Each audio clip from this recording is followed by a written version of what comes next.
शिव संहिता तृतीय पटल। योगाभ्यास कथन। प्रत्येक प्राणी के हृत प्रदेश में दिव्य चिन्हों से युक्त एक दिव्य कमल की अवस्थिति रहती है। यह कमल क वर्ण से लेकर ठ वर्ण तक 12 अक्षरों से शोभायमान रहता है, अर्थात कमल में क्रमशः क ख ग घ च छ झ झ ट ठ वर्ण उसकी 12 पंखुड़ियों पर नामांकित रहा करते हैं। इसी कमल में अनादि कर्म से परिप्लुत तथा अहंकारपूर्ण वासना से परिपूरित प्राण का निवास स्थल माना जाता है। इस शरीर में प्राण के वृत्ति भेद से जो अनेक नाम संज्ञक वायु वर्तमान रहते हैं, उन सभी का उल्लेख करने में मैं सर्वदा ही अपने को असमर्थ पाता हूँ, अर्थात उन समस्त वायुओं का नामोल्लेख करना यहाँ अनावश्यक है। अतः उनमें जिनकी प्रमुखता है उन्हें ही यहाँ बतलाया जा रहा है। प्राण के 10 भेद इस प्रकार से है, जैसे प्राण, अपान, समान, उदान, व्यान, नाग, कूर्म, कृकल, देवदत्त और धनंजय।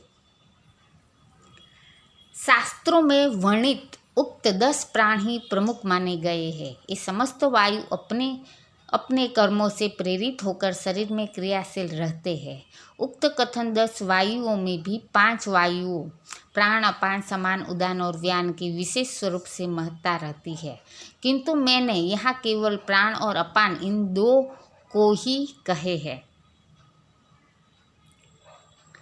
अब यहाँ 5 प्राणों के वास स्थान तथा अन्य 5 वायुओं के कार्य क्षेत्र का कथन किया जा रहा है, जो इस प्रकार से है। हृदय प्रदेश में प्राणवायु, गुदा द्वार में अपान वायु, नाभि स्थल में समान वायु, कंठ प्रदेश में उदान वायु तथा संपूर्ण शरीर में व्यान वायु परिव्याप्त होकर भ्रमणशील रहता है। इनके अतिरिक्त नागादि पंचवायुओं का कार्य क्रमशः डकार, हिक्का, हिचकी, जृंभा, जम्भाई लेना, क्षुधा, पिपासा तथा उन्मीलन अर्थात निद्रितावस्था में नेत्र पटलों को बंद कर देना होता है। इस प्रकार जो व्यक्ति इस शरीर को ब्रह्मांड रूप समझ लेता है, वह सभी पापों से रहित होकर निर्वाण पद प्राप्त कर लेता है। इस रीति से सद्यः योग सिद्धि सुलभ हो जाती है। इस प्रक्रिया को जानने वाला योगाभ्यासी योग साधना काल में किसी प्रकार के कष्ट का अनुभव नहीं करता। इसका तात्पर्य यह है कि योग साधना की प्रक्रिया का ज्ञान प्राप्त कर लेने पर साधक को कष्ट नहीं झेलना पड़ता, किंतु अज्ञानता की अवस्था में योग साधना करना साधक के लिए कष्टप्रद सिद्ध होता है। गुरुमुख से श्रवण की हुई विद्या निश्चय ही फलवती सिद्ध होती है। गुरुवाणी से रहित विद्या सर्वदा ही निष्क्रिय और फलविहीन होती है। यदि गुरु ज्ञान से हीन योगाभ्यासी किसी के अनुकरणवश योग साधन करने लगे तो वैसी साधना उसके लिए कष्टकारिणी बन जाती है, किंतु जो विद्या गुरु की परितुष्टि से प्राप्त की जाती है वह शीघ्र ही सिद्धिदायिनी तथा सफलताकारिणी होती है। निसंदेह रूप से गुरु ही पिता, माता और देव स्वरूप होता है। अतः शिष्य को मनसा वाचा कर्मणा गुरु की सेवा शुश्रूषा करनी चाहिए। गुरु की प्रसन्नता के फलस्वरूप आत्मा का कल्याण होता है। अतएव निश्चल भाव से गुरु की नित्य ही सेवा करनी चाहिए। अश्रद्धान्वित होकर की जाने वाली गुरु की सेवा से कोई लाभ नहीं होता। अपने गुरु की 3 बार प्रदक्षिणा करके दाहिने हाथ से उनके शरीर का स्पर्श कर उनके चरण कमलों में साष्टांग प्रणाम करना चाहिए। इस प्रकार श्रद्धा समन्वित होकर कार्य करने वाले शिष्य को अवश्य ही सिद्धि मिलती है, किंतु इसके विपरीत अश्रद्धालु को कभी भी सफलता नहीं मिलती। प्रत्येक साधक को चेष्टावान होकर अपनी साधना पूर्ण करनी चाहिए।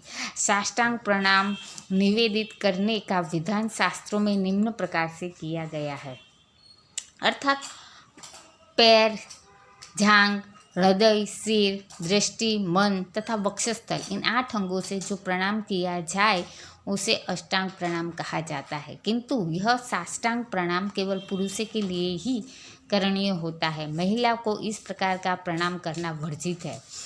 जो पुरुष सांसारिक कार्यों में निरत रहने वाले व्यक्तियों से अत्यधिक संपर्क रखते हैं तो उनसे भी सिद्धियां दूर रहती है। इस प्रकार अविश्वासी तथा अश्रद्धालु पुरुष भी सिद्धियों को प्राप्त करने से वंचित रह जाया करते हैं।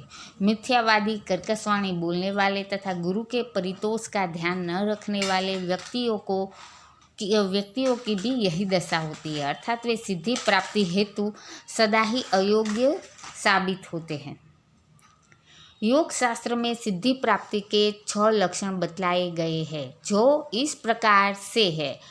मन में विश्वास की भावना, श्रद्धावान होना, गुरु पूजा परायणता, समस्त प्राणियों में संभाव, इंद्रियों का दमन, संतुलित आहार ग्रहण, ये ही 6 लक्षण मुख्यतया कहे गए हैं। इनके अतिरिक्त कोई 7वां लक्षण नहीं होता। साधक को किसी योगवेत्ता गुरु से योगोपदेश लेकर उनके द्वारा कथित विधानानुसार निश्चयात्मक बुद्धि से साधना में तल्लीन रहना चाहिए। उसे साधना हेतु किसी ऐसे मठ का चयन करना चाहिए जो सुंदर और साफ सुथरा हो तथा दीवारों में छोटे छिद्र हो। ऐसे स्थान में साधक पद्मासन लगाकर बैठ जाए और वहीं प्राणायाम का अभ्यास प्रारंभ कर दे। सर्वप्रथम अपने शरीर को एक सीध में रखकर करबद्ध हो गुरु को प्रणाम करना चाहिए। पुनः दाएं बाएं पार्श्व में विघ्नहर्ता गणेश जी को, क्षेत्रपाल को तथा जगतजननी देवी अंबिका को प्रणाम करें।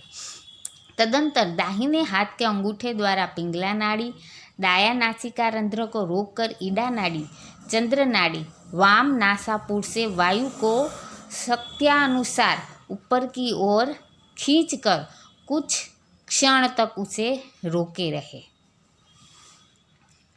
पुनः उसे पिंगला नाड़ी, सूर्य नाड़ी द्वारा धीरे धीरे बहिर्गत कर दे, अर्थात वाम नासा से पूरक प्राणायाम, श्वास को ऊपर की ओर खींचना।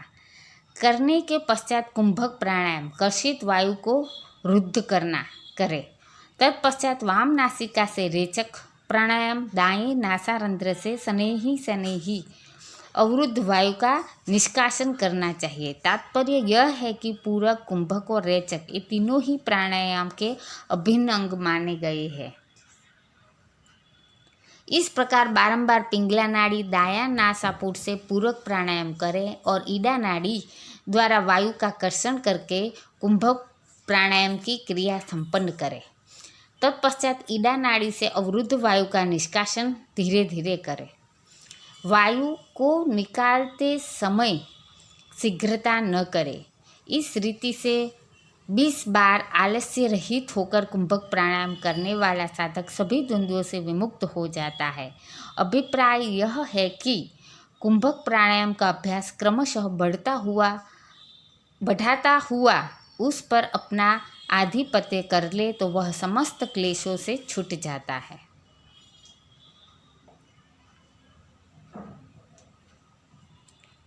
इस रीति से नित्य प्रति प्रातः, मध्य, सायंकाल तथा आधी रात में अर्थात कुल 4 बार साधक को प्राणायाम करने चाहिए।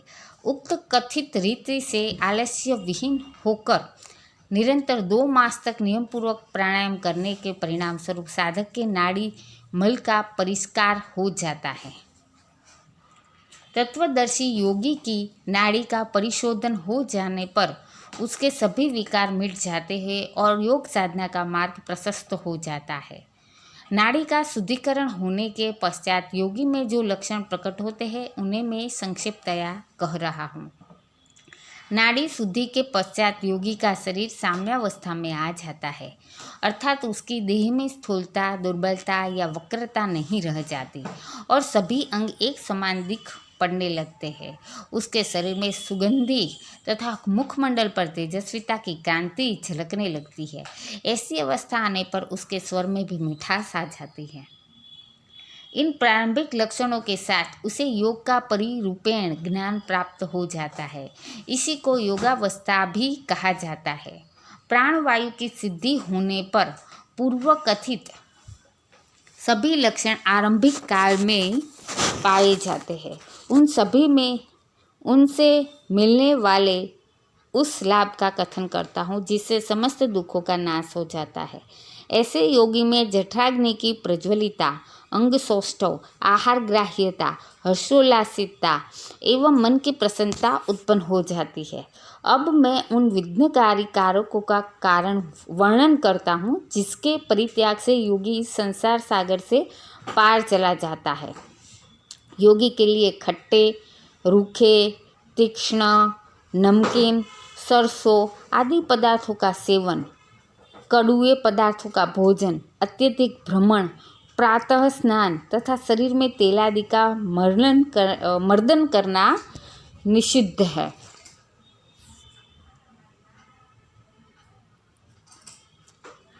किसी की वस्तु की चोरी करना, जीव हिंसा, मानव के प्रति विद्वेष, अहंकार, प्राणी मात्र के प्रति प्रेमाभाव, व्रतोपवास, मिथ्या भाषण, मोहग्रस्तता, प्राणों का परिपीड़न, स्त्री संसर्ग, अग्निसेवन, वाचालता, प्रिय अप्रिय भाषण तथा अति भोजन योगी के लिए सर्वदा ही अग्राह्य है। उसे इनका परित्याग अवश्य ही कर देना चाहिए। अब मैं योग साधना में शीघ्र ही सिद्धि लाभ के उपाय का कथन कर रहा हूँ। इसे सर्वदा ही गुप्त रखना चाहिए। योगाभ्यासी को घी, दूध, मिठाई, पान, सुपारी तथा चूर्ण से रहित आहार लेने चाहिए। उसे कभी भी उत्तेजक पदार्थ जैसे कपूर आदि नहीं खाने चाहिए। योगी को कर्षक वाणी का परित्याग कर मधुर वाणी का अभ्यासी बनना चाहिए। साधक को उत्तम कुटिया और स्वस्थ वातावरण में निवास करते हुए महीन वस्त्र पहनने चाहिए, अर्थात सादे वेशभूषा में रहना ही उसे आवश्यक होता है। योगाभ्यासी पुरुषों के लिए नित्य वेदांत वाक्यों का श्रवण, वैराग्य भाव का धारण तथा ईश्वर नाम स्मरण करना उचित है। उसे मांगलिक वचनों का श्रवण, धैर्य, क्षमा, तप, सुचिता तथा लज्जा का भाव रखना आवश्यक बतलाया गया है। गुरु की सेवा में निरंतर निरत रहकर कथित नियमों का अनुपालन करना आवश्यक होता है। इस प्रकार का साधक अल्पकाल में ही सिद्धि को पा लेता है। योगी को दक्षिण नासापुटस्थ पिंगला नाड़ी, सूर्य नाड़ी के प्रवमान रहने पर भोज्य पदार्थों का ग्रहण तथा वाम नासापुटस्थ ईडा नाड़ी, चंद्र नाड़ी के प्रवाहित रहने पर शयन करना उचित कहा गया है। उसे भोजनोपरांत तत्काल ही अथवा क्षुधातुर रहने पर खाली पेट अभ्यास करना वर्जित है, क्योंकि ऐसा करना हानिकारक सिद्ध होता है। अभ्यास काल से पूर्व उसे घी और दूध का सेवन करना उपयोगी होता है।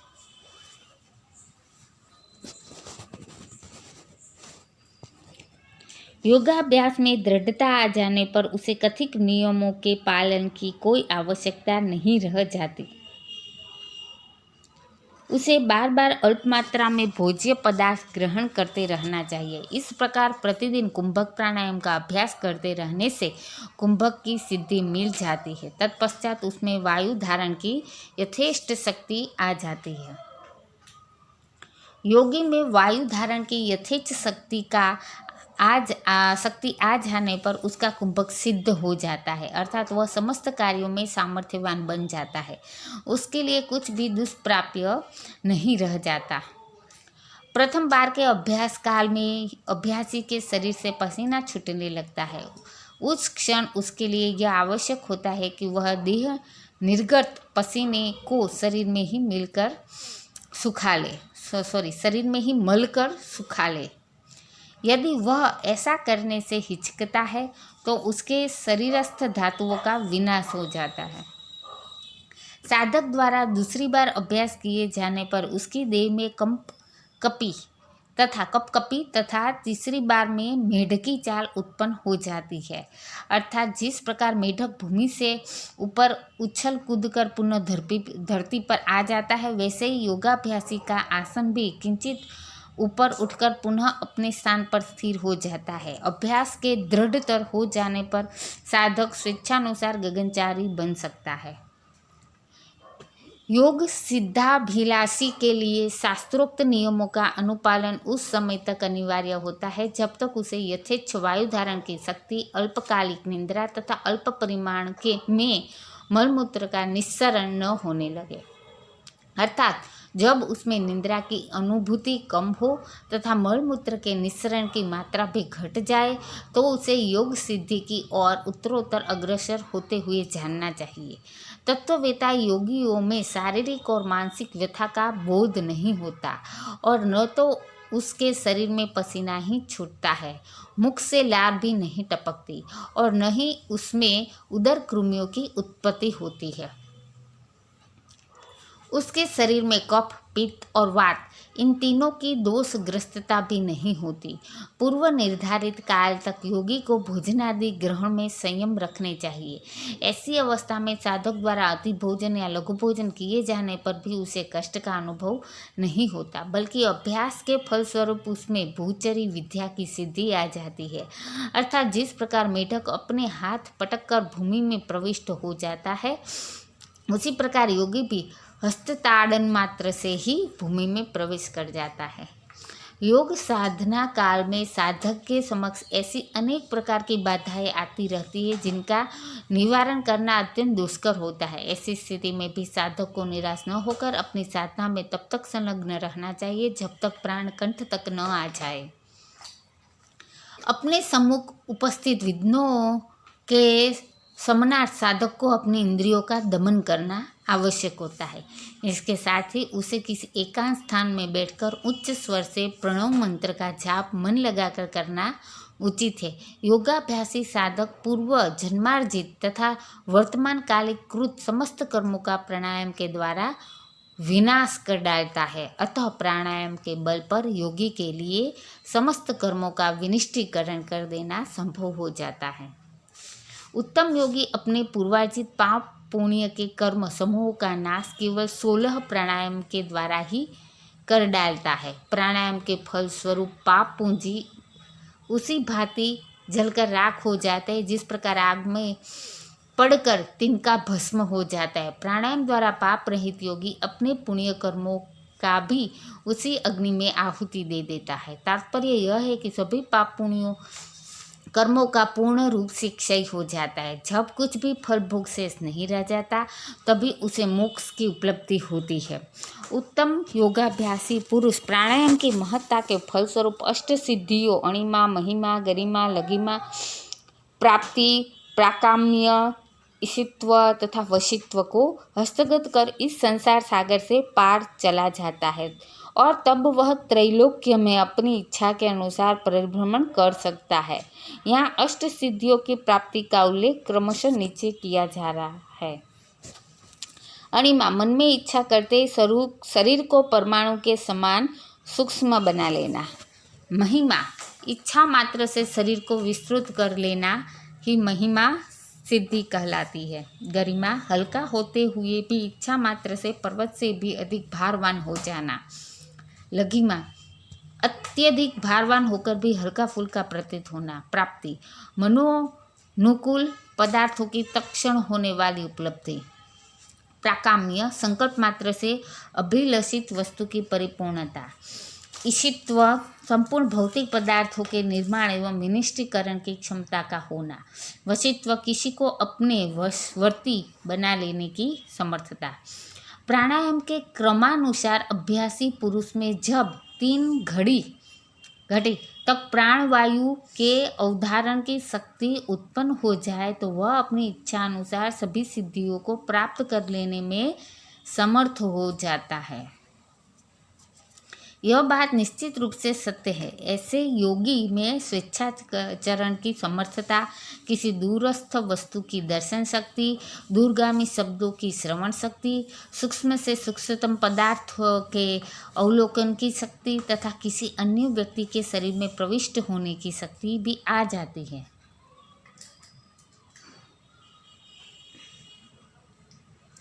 कुंभक प्राणायाम की सिद्धि पा लेने वाले योगी में धातु परिवर्तन की शक्ति भी आ जाती है। यदि वह अपने मलमूत्र का लेपन स्वर्ण से इतर किसी अन्य धातु पर कर दे तो वह धातु निश्चय ही स्वर्ण बन जाता है।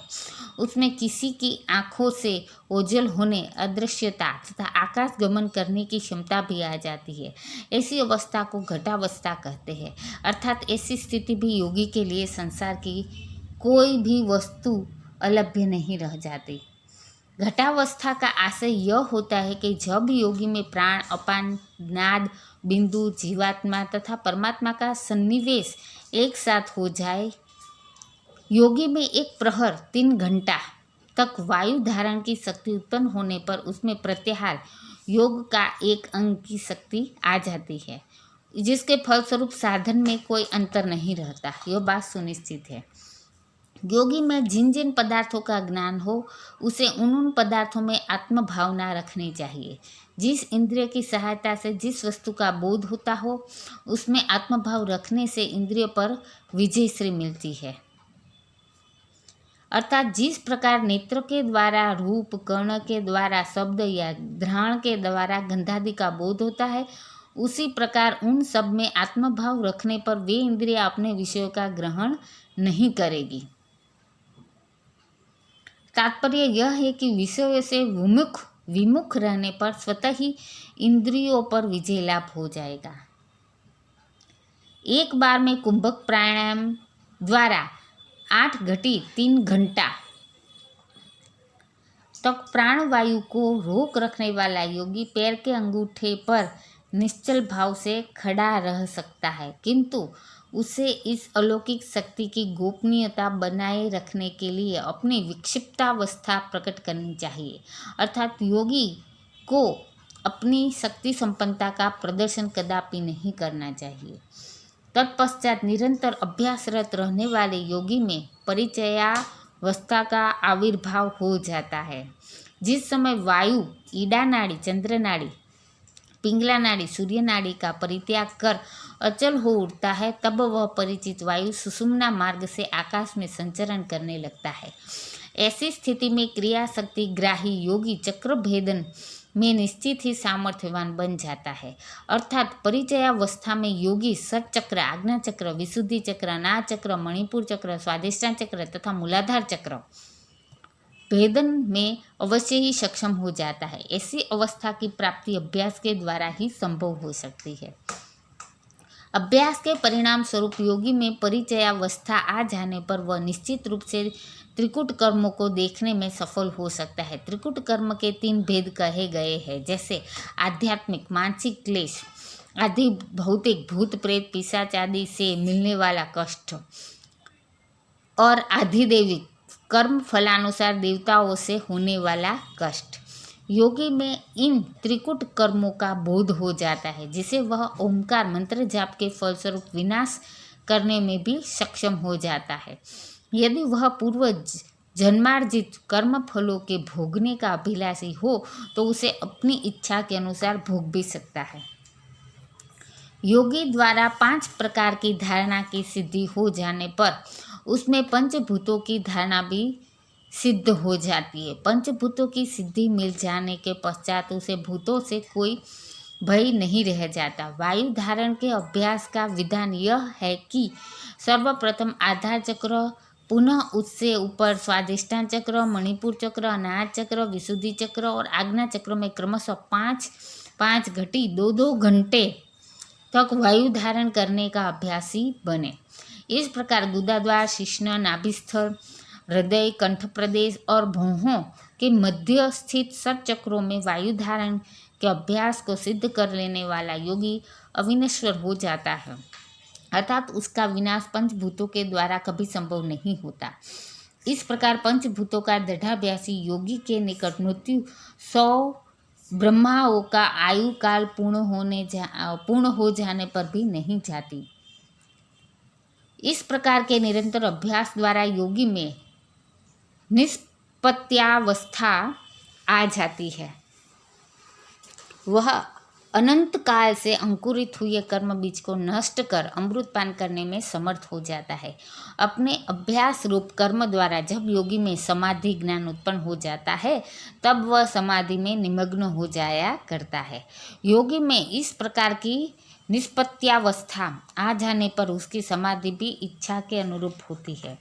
वह समाधि की अवस्था में जिसका चिंतन करता है उसी में उसके चित्त का विलय भी हो जाया करता है।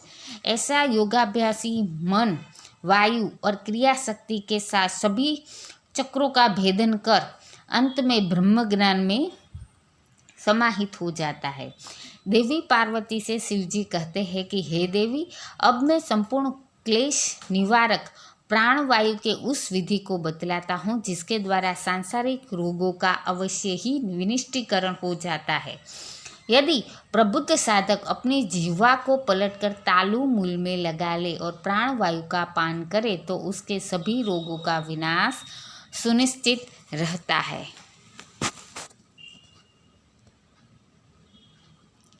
यदि प्राण अपान का विधिज्ञ साधक अपने होठ को कौवे की चोंच के समान लंबोतरा बनाकर शीतल वायु को पान करे तो वह निश्चय ही मोक्ष का अधिकारी हो जाता है।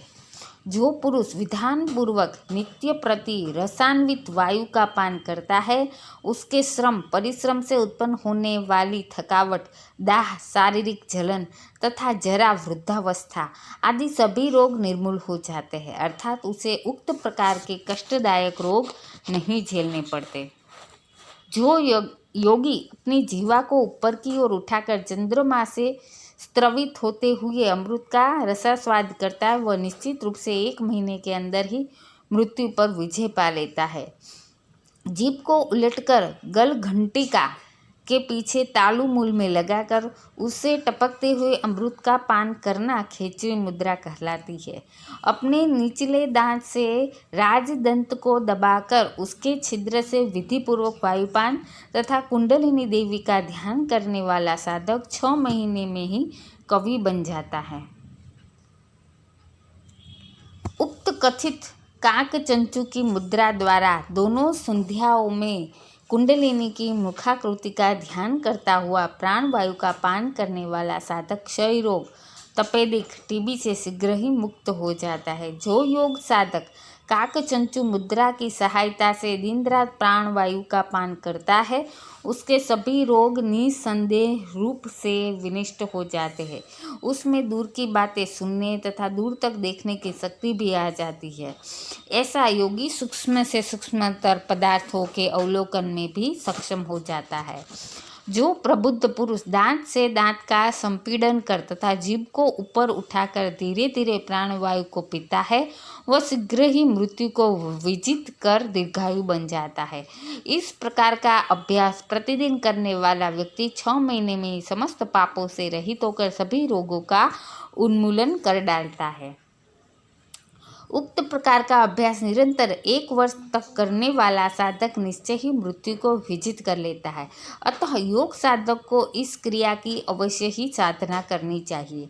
ऐसी साधना लगातार 3 वर्ष तक करने वाला भैरव के समान पराक्रमी होकर अणिमादिक अष्टसिद्धियों को हस्तगत कर लेता है। साधक के अधीन समस्त प्राणी स्वतः ही हो जाया करते हैं। यदि योगी अपनी जीवा को क्षणार्ध मात्र पलट कर तालु मूल में लगा ले तो वह सभी रोगों से विमुक्त होकर वृद्धावस्था पर विजय पा लेता है। अर्थात खेचरी मुद्रा के द्वारा अमृत पान के फलस्वरूप वह अमरत्व की सिद्धि कर लेता है। हे देवी, प्राण के साथ जीवा का संपीड़न कर ब्रह्मरंध्र में ध्यानावस्थित हो जाने वाले साधक को कभी मरण का भय नहीं सताता। मेरा यह कथन बिल्कुल ही सत्य है। उक्त प्रकार का योगाभ्यासी दूसरे कामदेव के समान रूपवान बन जाता है। उसे क्षुधा, पिपासा, निद्रा या मूर्छा रोग से क्लेशित नहीं होना पड़ता। इस रीति से अभ्यास करने वाला पुरुष समस्त सांसारिक कष्टों से विरहित होकर स्वेच्छानुसार आचरण करने में सक्षम हो जाता तथा विपत्तियों की छाया से दूर रहता है। ऐसे योगी में किसी प्रकार के पाप पुण्य में फंसने की संभावना भी नहीं रह जाती और न ही उसे इस संसार में पुनर्जन्म ही लेना पड़ता है। वह देवलोक में देवताओं के साथ नित्य ही विहार किया करता है। योगासन के प्रकार। योगासन के अनेक भेद बतलाए गए हैं, जिसमें मुख्यतया 84 आसनों को माना गया है, किंतु उनमें भी 4 आसन सिद्धासन, पद्मासन, उग्रासन और स्वस्तिकासन अति विशिष्ट कहे गए हैं। इन आसनों के अभ्यास द्वारा नाड़ी मल का विशुद्धिकरण हो जाता है। प्राणायाम काल में वायु धारण करने पर साधक को कष्ट की प्रतीति नहीं होती। इन आसनों के प्रयोग से प्रधान नाड़ी शीघ्र ही वशवर्तिनी हो जाती है। योगविद साधक को चाहिए कि वह योनि स्थल को एक पैर की एड़ी से संपीड़ित कर दूसरे पैर की एड़ी को जननेंद्रिय के मूल भाग में लगा ले। तदंतर विजितेंद्रियावस्था में अपने शरीर को एक सीध में रखकर दोनों भौहों के बीच में निर्निमेष दृष्टि, अपलक दृष्टि जमा ले। ऐसे समय में उसके लिए यह भी आवश्यक है कि वह अपने में किसी प्रकार की मानसिक विशृंखला न उत्पन्न होने दे, अर्थात उसे शांत मन और निश्चल दृष्टि से आसन लगाकर बैठना चाहिए। इसे सिद्ध गणों के लिए सिद्धि प्रदायक सिद्धासन के नाम से जाना जाता है। इस प्रकार के अभ्यास से शीघ्र ही योग का ज्ञान प्राप्त हो जाता है। इस आसन का प्रयोग वायुरोधी अभ्यासकर्ता के लिए परमावश्यक है। इसके परिणाम स्वरूप साधक भवसागर से उत्तीर्ण होकर परमपद को पा लेता है। यह सिद्धासन समस्त आसनों में अत्यंत गोपनीय एवं सर्वोत्तम माना जाता है। इसके ध्यान मात्र से ही योगी सभी पापों से विमुक्त हो जाता है। सर्वप्रथम दोनों पैरों को सीधा फैलाकर उन्हें चेष्टापूर्वक जांघ पर रख ले। पुनः दोनों हाथों को भी पैर की ही भांति सीधा फैलाकर जांघों के बीच में से निकाले और अपनी दृष्टि को नासिका के अगले भाग पर जमा ले। तदंतर जीवा को दंत मूल में रखकर वक्षस्थल पर ठुड़ी को बैठा ले तथा अधोवायु को ऊपर की ओर उत्थित कर शक्ति अनुसार धीरे धीरे पूरक प्राणायाम द्वारा प्राणवायु को स्थिर करे। तत्पश्चात रेचक प्राणायाम द्वारा अवरुद्ध वायु को धीरे धीरे निष्कासित कर दे। इसी प्रकार के अभ्यास को पद्मासन कहा जाता है। यह पद्मासन समस्त रोगों का विनाशक और परम दुर्लभ होता है। इस आसन की प्रक्रिया का भली भांति ज्ञान रखने वाला साधक ही इसमें सफल हो सकता है। पद्मासन के अभ्यासी साधक के प्राण समरूप होकर सुषुम्ना नाड़ी में प्रविष्ट हो जाया करते हैं। इसके फलस्वरूप निसंदेही साधक की साम्यावस्था हो जाती है। देवी पार्वती से शिव जी कहते हैं कि पद्मासन लगाकर अपने प्राण अपान वायु को एकीकृत कर लेने वाला साधक निश्चय ही इस संसार सागर से पार उतर जाता है। इस आसन का अभ्यास करने के लिए दोनों पैरों को परस्पर मिलाकर उन्हें फैला दे। पुनः दोनों हाथों से पैर के अंगूठे को कसकर पकड़े और घुटने पर सिर को टिका दे। इसी को उग्रासन कहा जाता है। इसके द्वारा वायु का प्रज्वलन तथा मृत्यु का भी निवारण होता है। इस आसन को पश्चिमोत्तानासन के नाम से भी जाना जाता है, क्योंकि इसके अभ्यासी का वायु पश्चिम मार्गवाही होकर शरीर में संचरण करने लगता है। अतः प्रबुद्ध साधकों को प्रतिदिन इसका अभ्यास नियम पूर्वक करना चाहिए। इस प्रकार के अभ्यास से साधक में समस्त सिद्धियां उत्पन्न हो जाती है। यह आसन परम गोपनीय है। इसे किसी अनधिकारी और अयोग्य व्यक्ति से नहीं बतलाना चाहिए। इस आसन के परिणाम स्वरूप वायु को शीघ्र ही वश में लाया जा सकता है तथा सभी प्रकार के रोगों और कष्टों से सहज ही छुटकारा मिल जाया करता है। अतएव आत्मसिद्धि हेतु इस आसन का अभ्यास प्रत्येक साधक के लिए अनिवार्य कहा गया है। स्वस्तिकासन।